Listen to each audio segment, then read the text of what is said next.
When confronted with lethal physical danger, the human body is programmed for self-preservation. The hypothalamic pituitary adrenal axis immediately triggers, flooding the bloodstream with cortisol and signaling the nervous system to turn and run. Yet, across thousands of years and completely disconnected geographies, humans routinely suppressed that urge. Instead of fleeing, warriors stood shoulder to shoulder and unleashed a synchronized high-intensity roar just before crossing the threshold into violence. The origin of this behavior predates human evolution. Our closest genetic relatives, chimpanzees, organized strategic boundary patrols to secure territory. To avoid the high physical costs of combat, they use synchronized hooting and drumming to project immense size and ferocity, often forcing rivals to retreat without a single physical blow. This behavior functions as a dual target system, an external signal aimed at an opponent's brain, and an internal catalyst that transforms the group performing it. Human vocalizations exploit roughness, rapid temporal modulations between 30 and 150 Hz. While normal speech routes to the auditory cortex, acoustic roughness bypasses standard processing entirely. It routes directly into the amygdala, the brain's subcortical center for evaluating danger and processing fear. Receiving a synchronized, rough-frequency roar triggers an involuntary biological acoustic startle reflex. This brainstem-level response forces the opponent's muscles to flinch, shatters their focus, and initiates physiological panic before a single weapon is swung.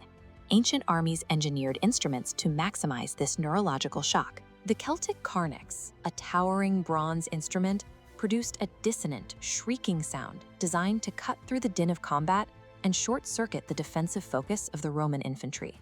By maximizing acoustic output, a group creates a deliberate auditory illusion of unyielding numbers and strength, attempting to force the opposing side into a state of neurological paralysis.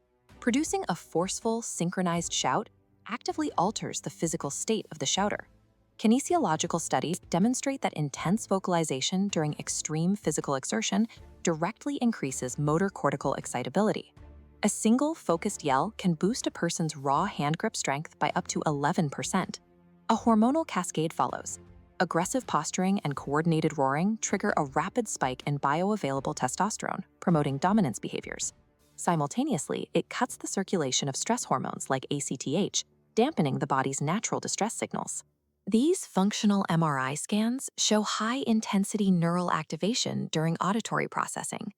When individuals engage in collaborative rhythmic auditory tasks, like chanting, a process called neural entrainment occurs.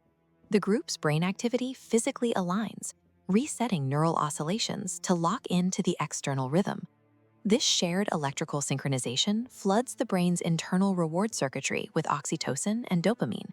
It creates a state of social flow, overriding individual anxieties and forging a chemical bond of trust among the ranks. The disciplined Roman armies institutionalized this chemistry with the barritus, beginning as a low murmur across the infantry line and escalating into a deafening roar. Roman soldiers held their curved wooden shields directly over their mouths, using them as acoustic reflectors to deepen the resonance and elevate their courage. The internal function of the war cry is de-individuation. The isolated, trembling individual disappears, subsumed into a single, cohesive organism optimized for group survival. While beyond visual range artillery rendered the massed battle cry tactically obsolete on the front line, the underlying psychological architecture remains in use. In modern military training, the synchronized shout survives as the marching cadence.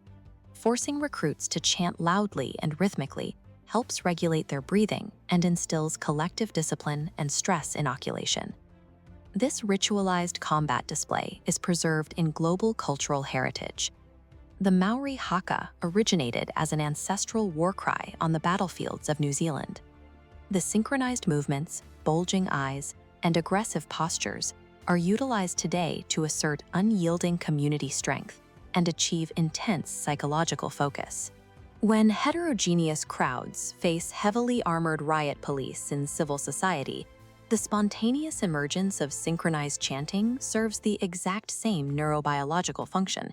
It unites disparate individuals, masks their fear of arrest, and projects a unified wall of acoustic defiance. This diagram illustrates that evolutionary divergence. The strict synchronization of a military cadence and the ceremonial rituals of cultural identity both trace their structural lineage directly back to the ancestral threat display. A war cry remains the sound of the human body overriding its own survival instincts. Through rhythm and ritual, it replaces individual terror with the shared momentum